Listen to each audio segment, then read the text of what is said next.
So, Jonas, I don't know how much you're involved or informed about WordPress in general. It's been a while since I've touched. For me as well. But there is something interesting happening at the moment.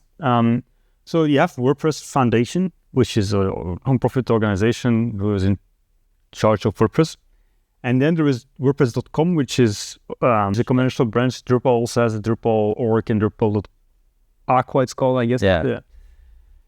And recently there was a whole controversy because one of the founders of WordPress, Matt Hullenberg, he made a presentation or keynote at a WordCamp, and he was dissing WP Engine, which is one of the biggest WordPress hosting providers, because they were not contributing to WordPress. So he was dissing them because basically he said like, okay, you use WordPress, it's even in your name. The WP is not trademarked, but it's in their name. He says it's confusing for people. People think WP Engine is part of WordPress.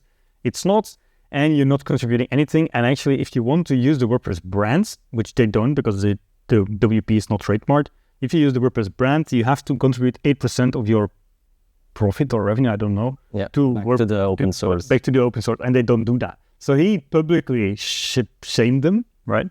And it's actually interesting because these kind of things, and you see that with other frameworks as well. With Drupal, I guess there is 12 people or something running it.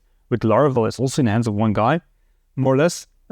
So there is this risk that you have with these frameworks that the person running them is basically going to announce a change in the policies or in the way they want to work with other parties doing things. So as not knowing anything about this situation, is that something that you would think of when you select a framework? For example, Laravel, is that something you ever think of the risk involved in having like one guy being in charge of it in the end? I'm not necessarily worried about the framework itself, but more about the ecosystem. And that's where I think that the value is of the framework. Framework is just a set of code abstractions that you can build on top of. And all of that code is open source. So even if something happens, that code is in the public domain, you can use it.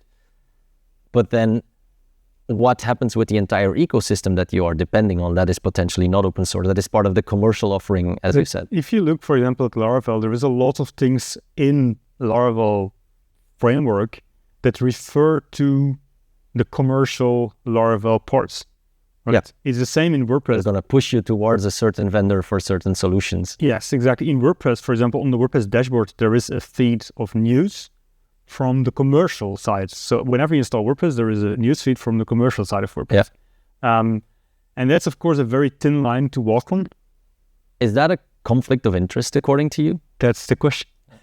I think it is. And that's something that, creators or people with that amount of power need to be very careful of. And that's what, I'm not taking any position in the whole WordPress debate there, but I think it's something that we as engineers also have to be very careful about, because we can voice our concerns about that as well.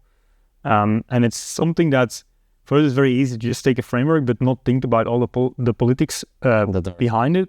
I've been involved in the politics of Laravel. I've been involved in the politics of WordPress very deeply.